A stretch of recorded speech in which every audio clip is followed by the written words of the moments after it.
श्री कृष्ण कहते हैं, काबिलियत की पहचान हमारे पास अगणित गुण और क्षमताएं होती हैं, लेकिन कई बार हम खुद को उनसे अनजान रखते हैं।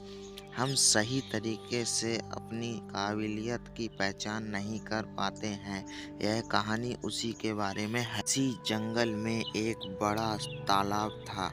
इस तालाब के पास एक बगीचा था, जिसमें विभिन्न प्रकार के पौधों और पेड़ों के फूल थे। लोग दूर-दूर से आकर इस बगीचे की सराहना करते थे। तालाब के किनारे पर एक गुलाब का पौधा था, जिसके फूल की सभी सराहना करते थे, लेकिन कोई भी उस गुलाब के पेड़ में लगे पत्ते की तारीफ नहीं करता था। पत्ते को लगता था कि एक दिन तारीफ भी जरूरी करेंगे। कई दिन हो गए, लेकिन किसी ने उस पत्ते की तारीफ नहीं की। इससे उस पत्ते का मन बहुत ज़्यादा उदास हो गया।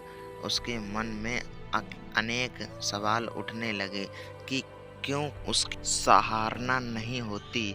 वह महसूस करने लगा कि उसका जीवन अवांछित है।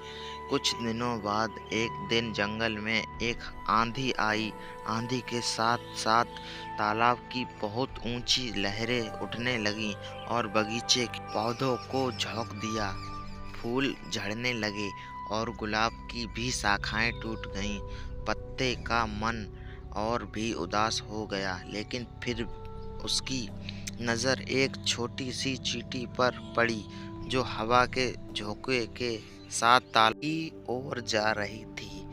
चींटी कई बार प्रयास करती रही, लेकिन उसकी ताकत खत्म हो रही थी और वह तालाब में गिरने वाली थी।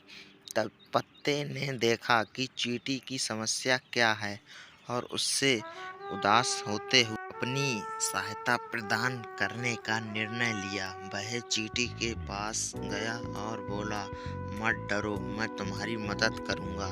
फिर पत्ते ने अपने ऊपर चींटी को बिठाया। कुछ समय बाद आंधी रुक गई और चींटी सलामत हो गई। चींटी बगीचे के किनारे पर जा गिरी और गुलाब के पत्ते को धन्यवाद दिया। आपने मेरी जान बचाई, मैं आपके लिए हमेशा कृतज्ञ रहूंगी। पत्ते ने उसे जवाब दिया, धन्यवाद तुम्हें मुझे नहीं, बल्कि धन्यवाद तो मुझे तुम्हें करना चाहिए, क्योंकि तुम्हारी वजह से मैंने अपनी क्षमता को पहचाना है, जिसे मैं आज तक अनजान था। तुमने मेरे जीवन को महत्वपूर्ण बना दिया। मित्रों, इस कहानी से हमें यह सीखने को मिलता है कि हमारे पास अगणित गुण और क्षमताएं होती हैं, लेकिन कई बार हम खुद को उनसे अनजान रखते हैं। हमें खुद की क्षमता को पहचानना चाहिए और उसे सही दिशा में उपयोग करना चाहिए। हार जीत, सफलता असफलता के बावजूद हमें खुद पर विश्वास रखना चाहिए, क्योंकि हम कभी-कभी खुद को अनदेखा कर देते हैं जब हमें अपनी क्षमताओं का पता नहीं होता।